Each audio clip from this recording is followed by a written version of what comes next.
Crypto currency பற்றி பெரிய அளவு நாலேஜ் இல்லாத பிகினர்ஸுக்கான பெஸ்ட்டான ட்ரேடிங் போட் இது.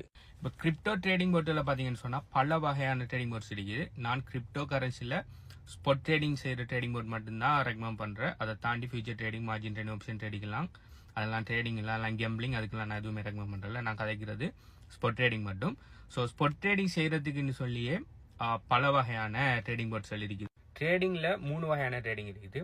கிரிப்டோ டு ஃபியட் ட்ரேடிங், அடுத்தது கிரிப்டோ டு கிரிப்டோ ட்ரேடிங்கில் மெனுவல் ட்ரேடிங் மாரி பொட் ட்ரேடிங் இருக்குது. இப்போ ட்ரேடிங் பொட்ஸ்கள் எதுக்கு யூஸ் பண்ணுவோம்னு சொன்னால், அந்த பொட் ட்ரேடிங்களுக்கு, அதாவது நம்ம மெனுவலாக இருந்து ட்ரேட் பண்ணாமல் பொட்டை ஏபிஐ மூலம் நம்ம எக்ஸ்சேஞ்சில் கனெக்ட் பண்ணினா பொட்டு குறிக்கிற ஸ்ட்ராட்டஜியை வச்சு பொட் ட்ரேட் பண்ணும். நம்ம எக்ஸ்சேஞ்சில் இருக்கிற வித்ட்ரோவல் ஆப்ஷனை கேன்சல் பண்ணி போட்டு ஜஸ்ட் ட்ரேடிங் ஆப்ஷன் கொடுத்து மட்டும்தான் எக்ஸ்சேஞ்சில் இருந்தால் ஏபிஐ ப்ரொவைட் பண்ணுவோம். ஸோ அதனால் ட்ரேடிங் போட் சேஃப். ஆனால் ட்ரேடிங் போட்டுங்கிற பேர்லாம் கூட பணத்தை தாங்க, நாங்கள் டபுள் ஆக்கி தரோம், ட்ரிபிள் ஆக்கி தரோம், மாதம் இத்தனை வீதம் லாபம் தாரம்னு சொல்கிறதெல்லாம் அது ட்ரேடிங் போட்டில் அதெல்லாம் பிரமிட் பொன்சி ஸ்கீம்.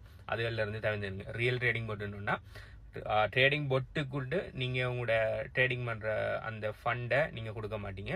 பொட்டை வாங்குறதுக்கு நீங்கள் மணி பே பண்ணுற மாதிரி இருக்கலாம். சில பொட்ஸ்கள் ஃப்ரீயாக இருக்கலாம், சில பொட்டுகள் சப்ஸ்கிரிப்ஷன் மாதிரி இருக்கலாம், சில பொட்டுக்கு நீங்கள் எடுக்கிற ப்ராஃபிட்ஸில் லாபம் கொடுக்குற மாதிரி இருக்கலாம். ஓகே, மல்டிபிள் கேட்டகரிஸில் பொட்ஸ் இருக்குது. ஆனால் நீங்கள் ட்ரேட் பண்ணுற ட்ரேடிங் ஃபண்டை ஒரு பொட்டுக்குள்ளே தாங்கன்னு சொல்லி கேட்பாங்கன்னு சொன்னால் அது ரியல் போட்ஸ் இல்லை.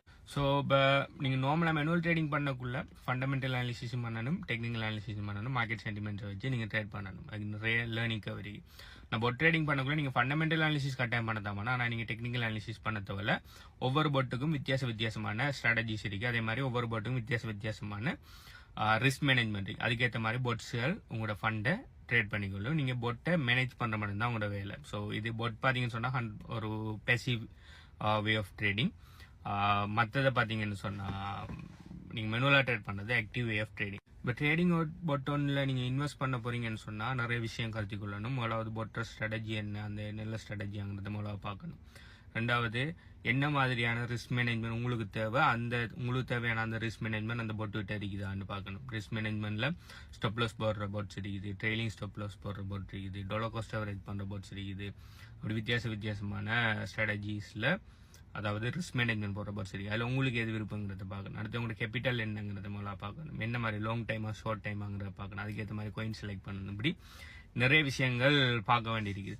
நீங்கள் பிகினராக இருப்பீங்கன்னு சொன்னால் இந்த விஷயங்கள், அந்த முடிவெடுக்கிற விஷயங்களில் நீங்கள் மிஸ்டேக் விடுறதுக்கு நிறைய சான்ஸ் இருக்குது. அதனால் நீங்கள் என்ன பண்ணுங்கன்னு சொன்னால், எங்களுடைய HPU பிஸ்னஸ் அசோசியேட் ஒரு ஆளை கண்டெக்ட் பண்ணி, நான் ஒரு ட்ரேடிங் போர்ட் வந்து கனெக்ட் பண்ண போகிறேன், இதுதான் இந்த ரெக்குவயர்மெண்ட், எனக்கு இந்தந்த ரெக்குவயர்மெண்ட்ஸுக்கு ஏற்ற மாதிரி எனக்கு ஒரு நல்ல ட்ரேடிங் போர்ட்ஸ் வந்து சொல்லுங்கன்னு சொன்னால் அவங்க உங்களுக்கு பெஸ்ட்டான ட்ரேடிங் போர்ட் வந்து ரெக்கமெண்ட் பண்ணுவாங்க. நாங்கள் எங்கள் HPU கன்சல்டன்சியால் 20க்கும் மேற்பட்ட ட்ரேடிங் போர்ட்ஸ் நாங்கள் ரெக்கமெண்ட் பண்ணுறோம். அதில் ஒரு பெஸ்ட்டான ட்ரேடிங் போர்ட்டை அவங்க உங்களுக்கு ரெக்கமெண்ட் பண்ணுவாங்க. அநேகமாக நிறைய பேர் ஒரு 1 இல்லாட்டி 2 ட்ரேடிங் போர்ட்ஸ் பக்கம் தான் போவாங்க. ஆனால் 20க்கு மேலே ட்ரேடிங் போர்ட்ஸ் நாங்கள் ரெக்கமெண்ட் பண்ணுறோம். அதில் உங்களுக்கு எது பிடிச்சிருக்கோ அதை நீங்கள் பார்த்து அதில் நீங்கள் ஜாயின் பண்ணிக்கொள்ளலாம்.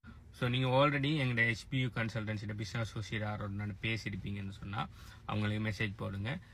அப்படி உங்களுக்கு பிஸ்னஸ் அசோசியேட் பேசிட்டீங்க, பட் அவங்களோட நம்பர் மிஸ் ஆகிட்டு, அவங்க நம்பர் ஒர்க் ஆகுது இல்லைன்னா நீங்கள் எங்களோட HPU கன்சல்டன்சி டெலிகிராம் சேனலுக்கு போய் அதில் எங்களோட கான்டாக்ட் டீட்டெயில்ஸ் இருக்குது, அதில் வந்து சொன்னீங்கன்னா உங்களுக்கு புது பிஸ்னஸ் அசோசியேட்டை நாங்கள் அசைன் பண்ணுவோம். அப்படி இல்லை நீங்கள் இவ்வளோ அது பேசலன்னாலும் சேம் HPU கன்சல்டன்சி டெலிகிராம் சேனலுக்கு போய் அதில் போய் எங்களோட கான்டாக்ட் டீட்டெயில்ஸ் இருக்குது, அதில் வந்து நீங்கள் மெசேஜ் பண்ணிக்கணும்னா உங்களுக்குன்னு சொல்லி ஒரு பிஸ்னஸ் அசோசியேட்டை வந்து நாங்கள் அசைன் பண்ணுவோம். So HPU consultancy Telegram channel link வேணும்னு சொன்னால் HPUன்னு சொல்லி இதில் கமெண்ட் பண்ணுங்கள். பை.